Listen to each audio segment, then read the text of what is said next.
Name, as you were told, my name is Carlos Rodriguez. I'm an agent with the Fort Pierce Police Department. It's with a heavy heart that we come to you today to ask for your help and assistance. Earlier this morning, at approximately 6:35 a.m., Fort Pierce police officers responded to Oleander Avenue and Skylark Drive in reference to a hit-and-run traffic crash. Upon arrival, officers found a 10-year-old female lying in a grassy area, unconscious. Officers learned that the juvenile was walking across the intersection to get on her school bus, which had its stop stick and flashing lights on. The suspect driver, was traveling northbound, struck the child, and fled the scene. Juvenile was transported to Longwood Regional Medical Center, where she later succumbed to her injuries. The department is looking right now for a white four-door with right front end damage.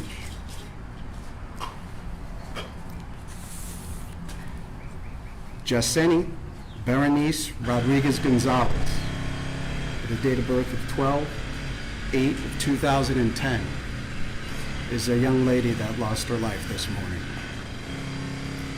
I'd like to thank the officers who quickly responded to the scene and tried to comfort her before she was transported. Everyone who's given us help, it's much appreciated. This hits close to home. It's a young lady who woke up to go to school today and wasn't able to make it. So we're asking for everyone, anyone with information. What we're looking for is a four-door white vehicle. Was last seen and fled the scene northbound on Oleander Avenue. If you have any information, we'd ask that you reach out to the Fort Pierce Police Department and let me make sure I give you the correct information. You can contact us at Treasure Coast Crime Stoppers. The hotline is 1-800-273-8477 or 1-800-273-TIPS. You can also contact Fort Pierce Police Department Traffic Homicide Investigator Shane Stokes. He can be reached at 772-302-4764. Also at SSTOKES@fortpiercepolicedepartment.org.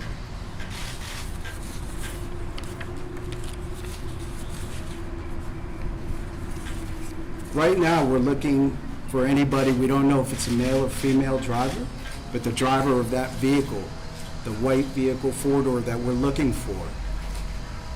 The offense took place at about 6:35 this morning. So if anyone, whether you own a body shop, car wash, or any employee that may have been late to work or didn't show up at all, that drives a similar vehicle, we're asking for those kind of tips. Right? So anything that anybody can do that can help us, we'd ask for your cooperation. We want to find this person and take them into custody. Just think about it. They didn't even stop to see if the person that they hit, the young child that was struck, Yesenia, was okay. And that hurts us all. Thank you. Do you know if, was there any, do you know or do you suspect if there was any attempt to like slow down or, like smash the brakes on prior to the impact, or just full speed hit the young lady and then kept going? Right now, the case is under investigation. So can't get that information out. Any right indication of how fast the car might have been going? I know the speed limit out there is like 35. Does it look like they were going the speed limit but maybe just not paying attention, or is there any indication that they might have been breaking that speed limit? Right now, we're efforting looking at all the surveillance equipment that we can get, any type of video that we have.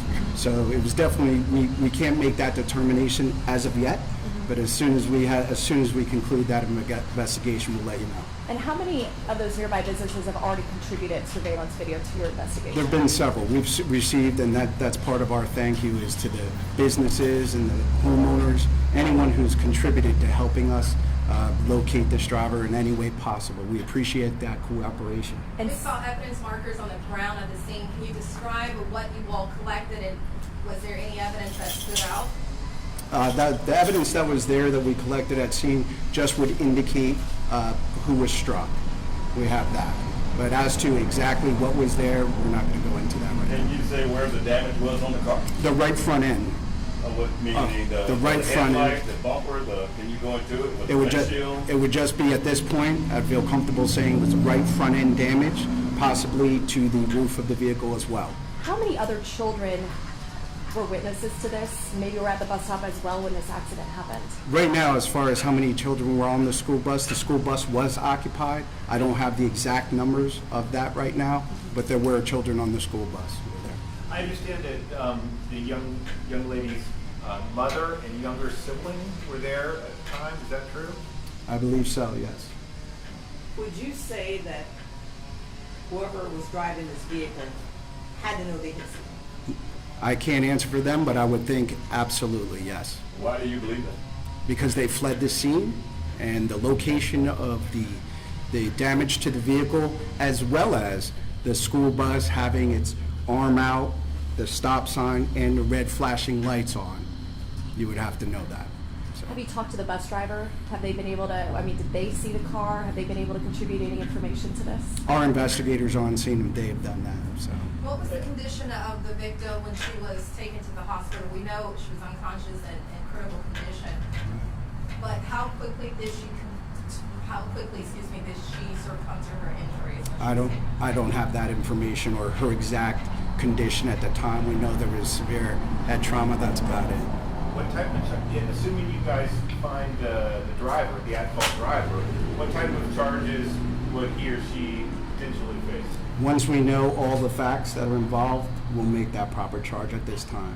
So at this time, without a doubt, it's hit and run with serious bodily injury and causing death. So Around 6:30 in the morning in that area, can you just describe, is it dark still? Is there typically a lot of traffic in that area? Can you just kind of paint the scene for us a little bit? I just know it was dark at that time. I don't know the traffic conditions that were out there, but that's about all I have. And no other information about the make or model of that car? Other than a four-door white vehicle, that's about it. We'll fit one more question. Can you spell the name of the young lady who passed again? Absolutely. It's J-A-C, E as in Edward, N as in Nancy, Y, pronounced Jaseni. Middle name is Berenice. That's B as in boy, E-R-E-N-I-C-E. And her last name is Rodriguez Gonzalez.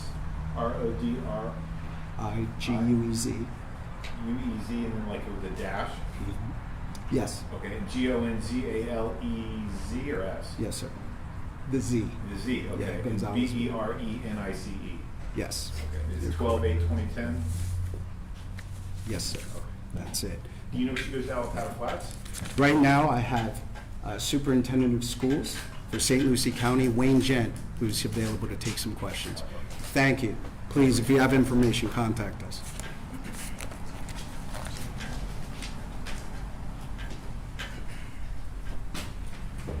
Just to say that the district itself sends our condolences and our prayers to the family, to the school center, to the students.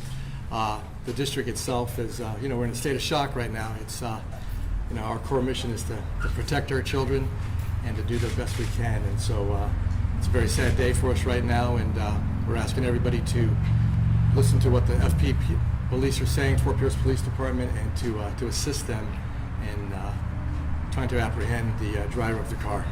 How traumatizing was it for the rest of the kids on the bus?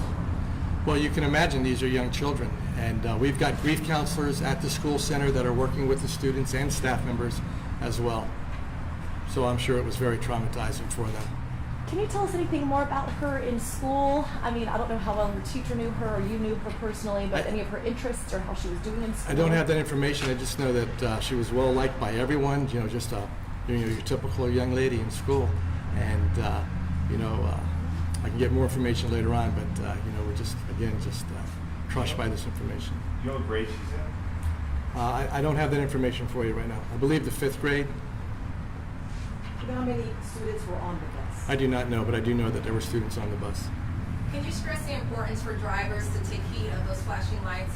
This happens often. People are either distracted with their phones or just in a hurry. this is the worst case scenario. It is, and you know, there are promotions and campaigns that go on every year. You guys do it in your stations. It's done all over the place, and you know, folks need to slow down and pay attention to what's going on and pay attention to their surroundings when they're driving, especially when there's school buses there and the school bus, the warning lights are going, the arm is out. You know, people need to pay attention. What do you do? What can you do in something like that? You know, to help prevent something like this? You know, I'm not sure. Where we're at right now is just to work with our students, to work with the family, to do everything we can to support them and to meet their needs. Is there any, do you know how long that bus has been picking up kids from that particular spot, or is there any thoughts of rearranging or reconfiguring or having the bus come from the north so the kids won't have to cross the street, or? We always do an investigation afterwards as well as on our protocols, and so that'll be looked into and investigated. Has that bus been taken out of commission so it can be evaluated? That particular bus that was involved in the. Yes. Are you guys also pulling the camera? Is there a camera on the bus that might have? I'll leave all that to Fort Pierce Police Department.